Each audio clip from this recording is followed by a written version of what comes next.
Bonsoir à toutes et à tous. Merci de nous suivre sur DTV, les titres de ce journal. Les examens du CFE et d'entrée en 6e risquent d'être perturbés. Les inspecteurs de l'éducation nationale observent 3 jours de grève. Ils demandent une augmentation de leurs indemnités de logement alors que les examens des élèves de l'élémentaire démarrent ce mardi. Les ressources du Sénégal ont été pillées par les dirigeants qui se sont succédés à la tête du pays. Une affirmation de l'ex-directeur général des douanes sénégalaises, Boubacar Camara, promet de faire des révélations sur la toile de 1960 à nos jours. Plus de 400 médicaments retirés du marché international vendus dans les pharmacies du pays. Révélation du président de Prometra International. Impossible, réplique le directeur de la pharmacie et du médicament. Professeur Amadou Mortardjé lui demande d'apporter des preuves. Sénégal-Colombie ce jeudi, match capital pour l'équipe nationale. L'entraîneur adjoint de l'équipe nationale des moins de 17 ans et le capitaine de l'US Ouakam invite les Lions à ne pas reproduire les mêmes erreurs contre le Japon.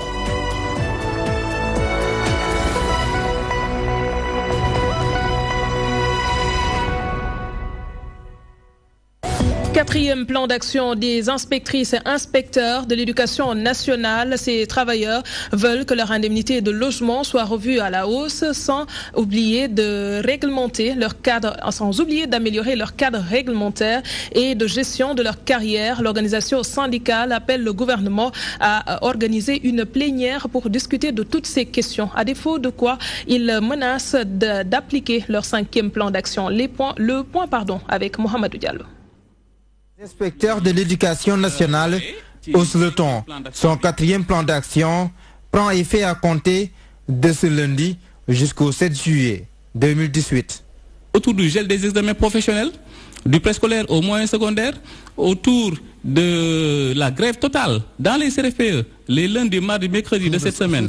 Et pour la semaine prochaine, donc ce seront les jeudis, vendredis, samedis, grève totale donc dans les CRFPE et à côté de ça, poursuite du gel, de l'encadrement et de la supervision des élèves maîtres.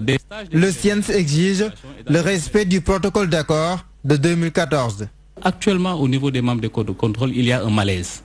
Un malaise lié aux conditions de travail, un malaise lié à la gestion de la carrière, un malaise lié aux questions financières, donc le traitement, le régime indemnitaire qui se caractérise par une iniquité, et un malaise lié au cadre réglementaire, c'est-à-dire les textes qui organisent nos activités. Le ministère de l'Éducation qui décide en toute souveraineté de qui sera IA, IF, directeur ou directeur des études de CRFPE. Nous pensons que cela est anormal. Un combat que l'organisation compte mener jusqu'au bout. Et le gouvernement doit tirer les leçons de la crise récente que le système a vécu et qui a été très traumatisant pour tous les protagonistes et toutes les parties prenantes. Nous en appelons donc à l'organisation de cette plénière. Ce mouvement d'humeur peut avoir des incidences sur l'organisation des examens. Pour éviter cela, le SIEMS appelle le gouvernement à réagir le plus rapidement possible.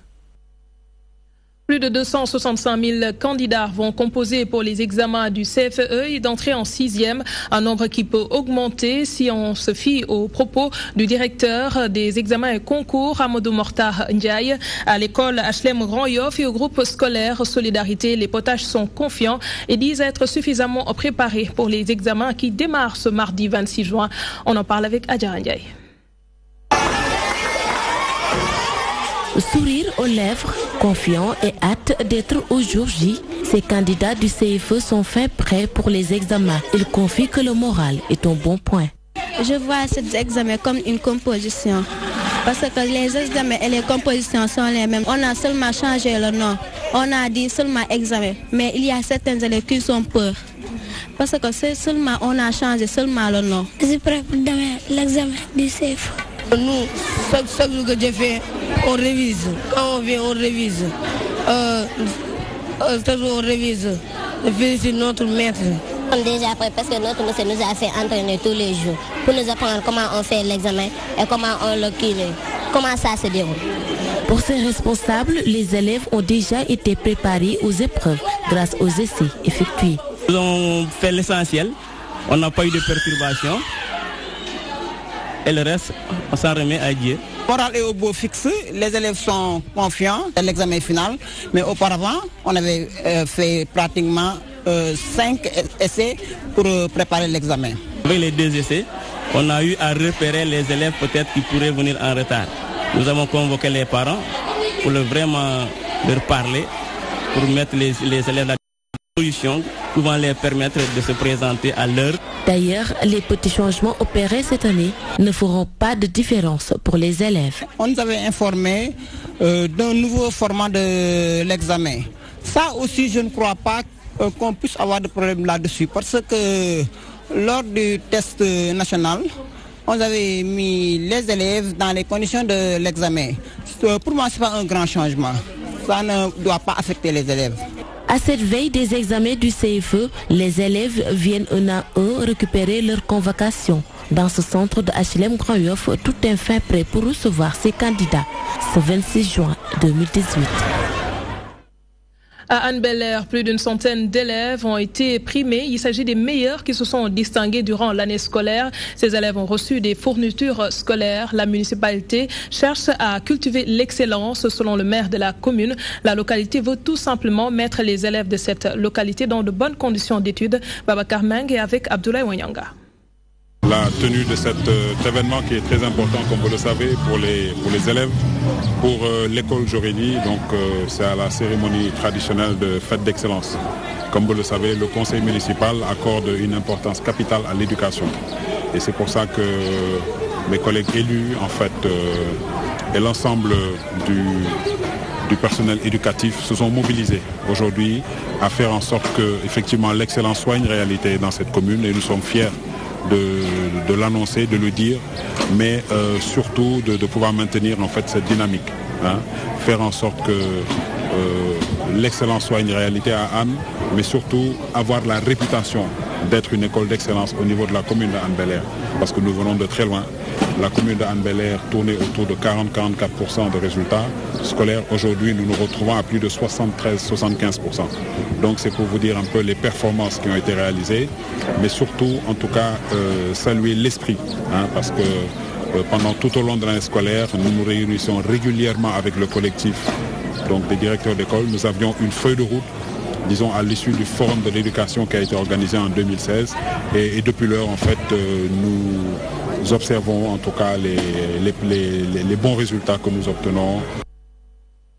Pour l'annoncer en titre, l'ex-directeur général des douanes sénégalaises, Boubacar Camara, compte ouvrir un site internet où il compte vilipender toutes les personnes qui ont eu à dilapider ou à détourner l'argent du contribuable. Selon lui, depuis 1960, les ressources du pays ont été pillées par ceux qui ont eu à diriger le pays. Il a fait cette déclaration lors d'une tournée qu'il effectuait à Mbour. Nous rejoignons Mamadou Diop.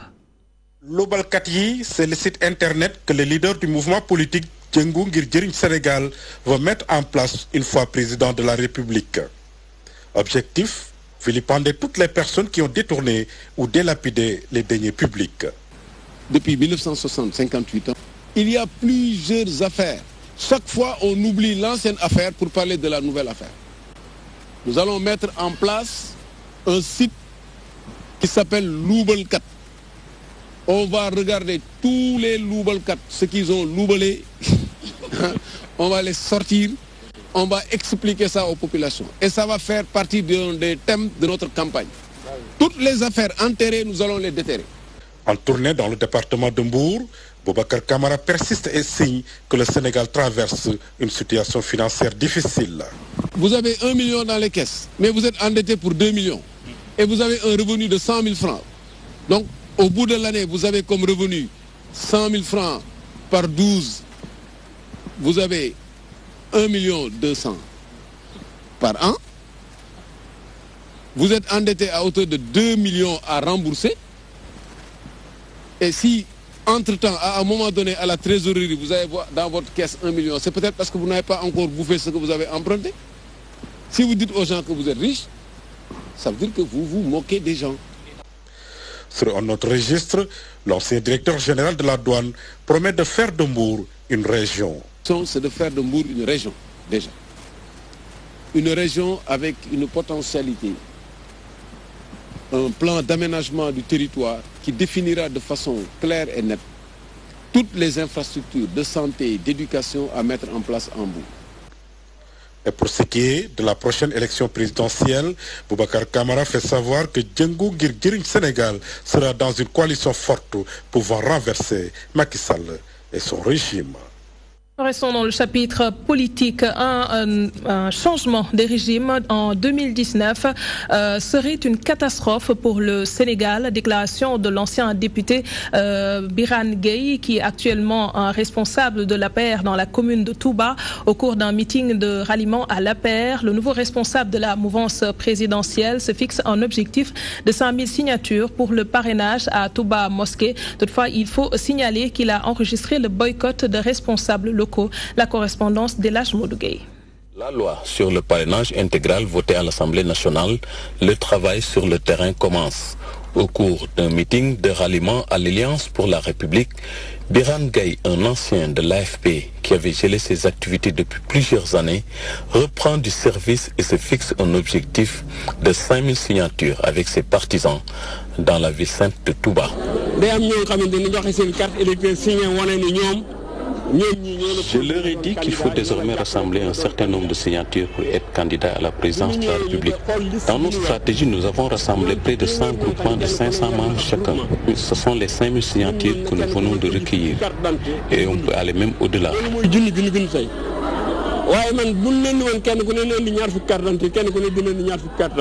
Ainsi, il ressort des interventions justifiant son nouvel engagement aux côtés du chef de l'État Macky Sall qu'un changement de régime serait une catastrophe pour le Sénégal.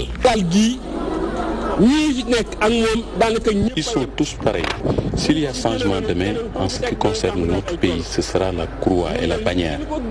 Nous pensons qu'il faut donc le soutenir pour un second mandat, à l'issue duquel d'autres viendront pour diriger ce pays. Et ce sera bénéfique pour le Sénégal. Seulement, comme l'on s'y attendait du reste, beaucoup de responsables locaux de l'APR ont préféré le boycott.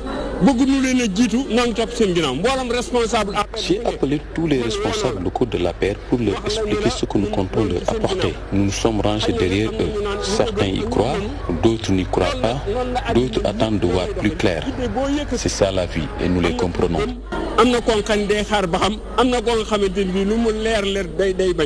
Ce qui justifie le malaise de la désunion au sein de cette formation politique très réfractaire aux transhumants. Parlons à présent de la traditionnelle cérémonie de Khoy. Les saltigués prédisent un hivernage pluvieux, un second mandat pour le président Macky Sall, la mort d'un grand journaliste, mais également ils demandent des offrandes pour contrer les nombreux accidents de circulation.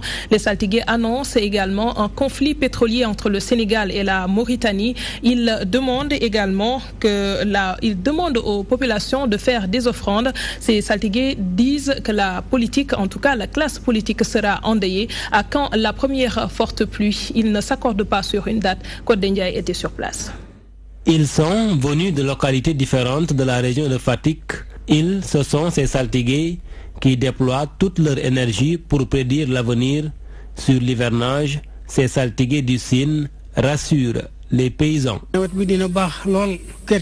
Concernant l'hivernage, il n'y a point de doute. Il y aura une saison abondante en arachide et en mil, je vous le garantis.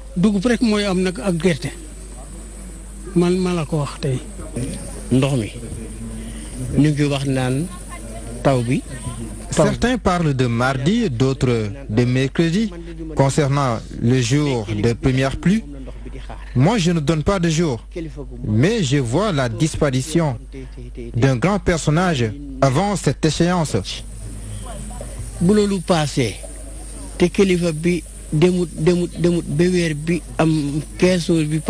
Au plan politique, les prédictions sont presque unanimes. Le président Macky Sall aura un second mandat avec une élection apaisée. Le président Macky Sall aura coûte que coûte un second mandat. C'est clair, comme de l'eau de roche. Ces saltigués du Sine n'ont pas manqué de recommander des offrandes pour parer aux nombreux accidents. Il y a 2 ans, je vous disais qu'il n'y aurait pas d'accident sur la route Fatick-Bambey. Mais ceux qui avaient dit la même chose l'année dernière se sont lourdement trompés. Il y a eu beaucoup d'accidents. Et pour éviter les cas d'accident, il faut donner en offrande 3 plats de bouillie. Durant 2 jours, le centre de Malango a vibré au rythme des sonorités traditionnelles sérères. Les saltigués invitent tout un chacun à respecter leurs recommandations pour parer au mauvais sort. Parlons santé, plus de 400 médicaments interdits de vente au niveau du marché international sont actuellement écoulés en Afrique. Une révélation du docteur Eric Boudoussou. Selon lui, il a été prouvé que ces médicaments contiennent du parabène, une substance cancérigène. Le directeur du centre de médecine traditionnelle de Malango accuse la France de vivre du malheur des pays africains. Il s'est prononcé en marge d'un panel organisé par le réseau des journalistes pour la promotion de la médecine traditionnelle. Le voici. La France vit de médicaments et d'armements. Eh bien, il est évident que les médicaments qui sont des médicaments pour l'Afrique ne sont pas les mêmes médicaments pour l'Europe. C'est clair. Et les médicaments pour l'Afrique, si ça doit guérir, il est évident qu'ils ne vont plus faire de l'argent.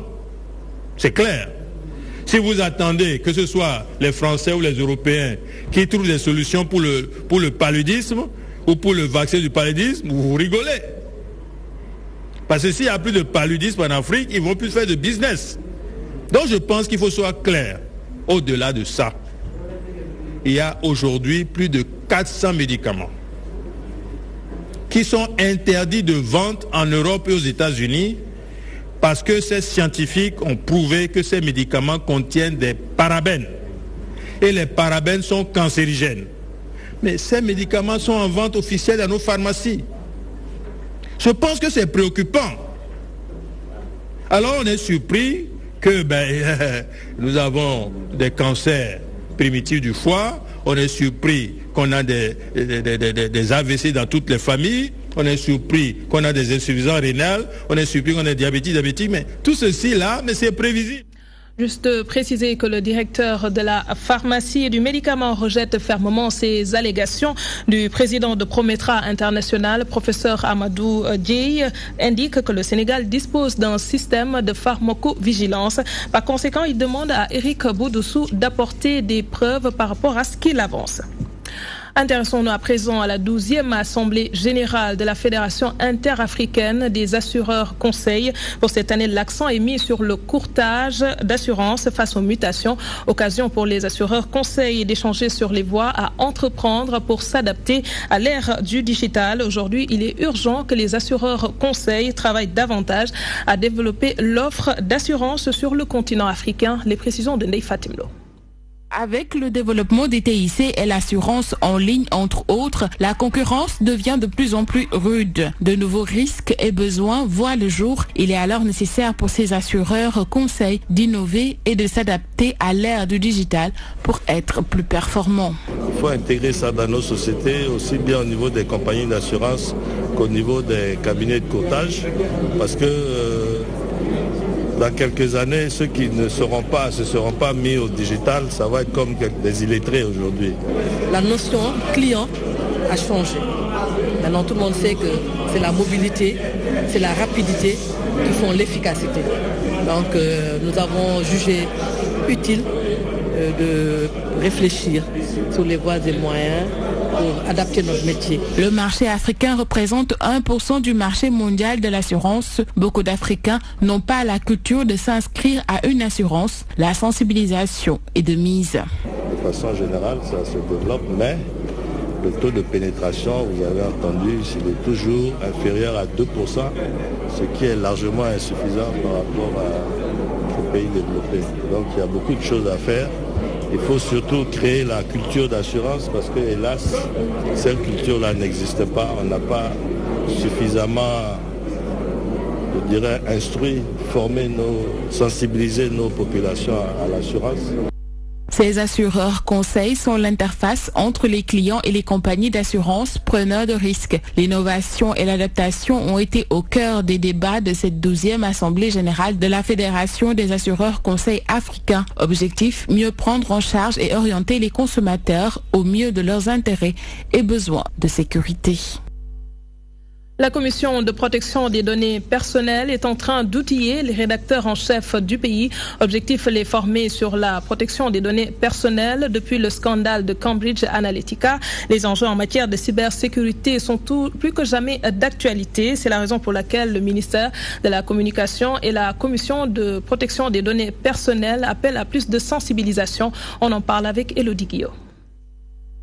Le scandale de Cambridge Analytica a interpellé le monde entier sur la protection des données.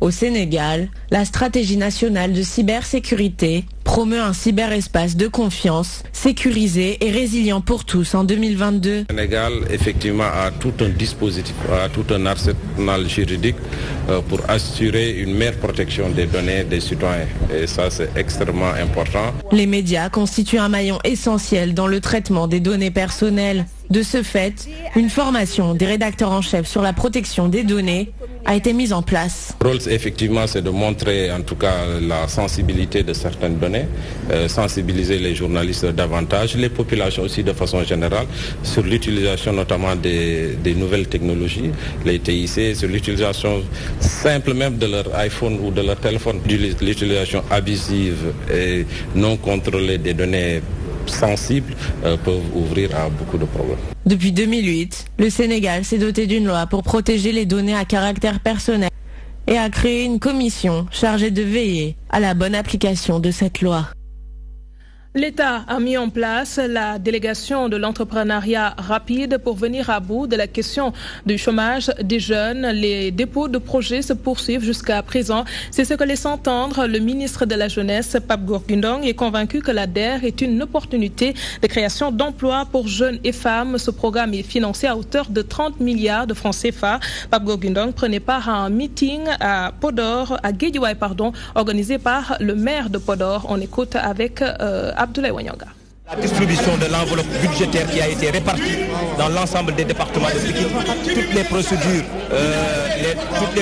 devant suivre les démarches pour l'obtention des financements ont été déjà mises en œuvre.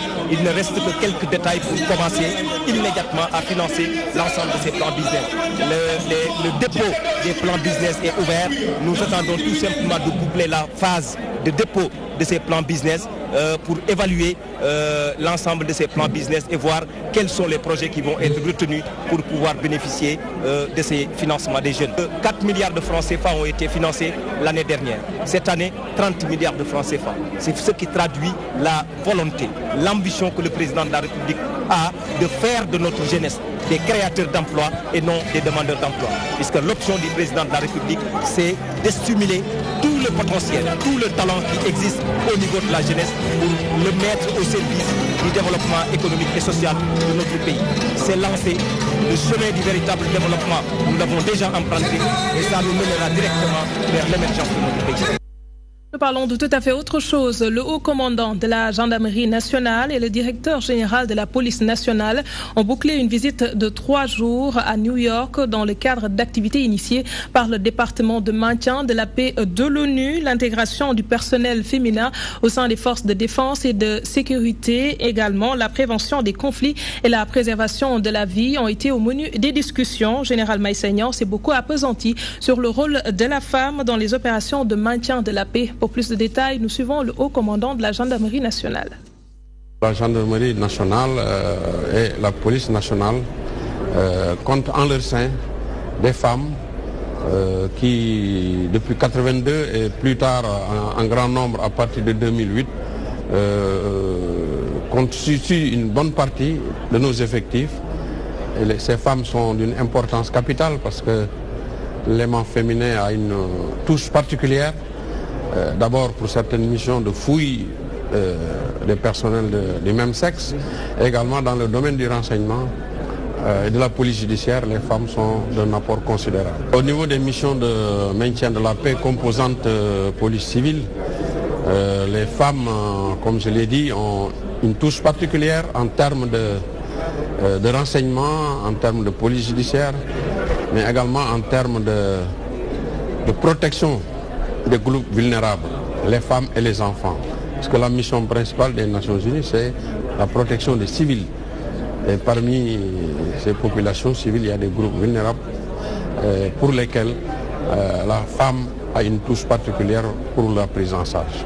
Nos attentes, c'est de participer de manière active au déroulement des travaux. En matière de maintien de la paix, nous sommes 7e pays contributeur. Et pour les missions de police, le Sénégal est le premier pays contributeur avec une présence de 1426 personnels. Ces personnels, 7 à 8% aujourd'hui sont des éléments féminins. Pour un début, c'est extrêmement significatif. Mais il en faut plus, n'est-ce pas? Mais il faut plus. C'est un bon qualitatif et quantitatif que nous allons aborder dans les prochaines années. Et nous en venons à la page sport. Grosse déception après le match disputé par le Sénégal face au Japon. Certains supporters soutiennent que les Lions ont laissé beaucoup de marge de manœuvre aux Japonais pour prendre la première place du groupe H. L'entraîneur de l'équipe adjoint de l'équipe nationale des moins de 17 ans, Malik Diop, soutient que le Sénégal a baissé de rythme après les 20 premières minutes. Même constat du côté du capitaine de l'US Ouakam pour Papa Modou Ndiaye. Les Lions ont manqué de savoir-faire. Nous suivons le travail d'Ibrahim Fall. Tenu en échec par le Japon, une occasion ratée pour occuper la première place du groupe. Pour l'entraîneur adjoint de l'équipe nationale des moins de 17 ans, les Lions ont baissé le rythme du jeu. Pour nous, d'autant plus que la qualification était au bout. Mais bon, je pense que nous avons quand même eu une équipe à deux visages. Notamment dans les 25-30 premières minutes où on a vu une équipe sénégalaise impressionnante, mettant beaucoup de pression sur l'adversaire avec un bloc très haut. Ça a payé. Malheureusement, sur la deuxième partie du match, on recule notre bloc et on n'a pas su gérer ce temps faible-là. Ça a eu l'effet de remettre les Japonais dans leur élément et ils ont eu le contrôle du ballon. Et ça a été après ensuite un match très difficile. Le capitaine de l'Union sportive de Ouakam embauche la même trompette. Pour ce dernier, l'équipe a laissé jouer les samouraïs. On a pêché en reculant et en laissant les Japonais jouer. C'est ça. On a pêché sur ce côté. C'est ce qui a fait que tout le temps, on met et les Japonais reviennent. Destin en main, le Sénégal doit jouer crânement sa chance face à cette équipe de Colombie, laisse entendre ces acteurs du football sénégalais. Le dernier quart d'heure, il nous faut encore beaucoup plus de concentration. Il faut retrouver notre bloc équipe, retrouver notre détermination, croire et continuer à croire en nos possibilités et retrouver notre originalité qui est faite d'impact physique et de pressing. La Colombie est certes une équipe redoutable, mais elle a aussi des faiblesses, notamment en défense centrale, où on a vu beaucoup de lourdeur sur les deux matchs. Contre le Japon, ils prennent le premier but à partir de là. Donc ils ont montré des signes de faiblesse un peu dans le jeu au sol, en défense centrale. Ils ont montré aussi des signes de faiblesse sur les balles arrêtées. Oui, avec la il y a un reste de 20 et de ne pas rester derrière aussi, surtout. De ne pas rester derrière et d'attendre les Colombiens. Une victoire et un match nul pour les Lions de la Teranga en ligne de mire. Un match capital contre la Colombie ce jeudi. Reste à savoir.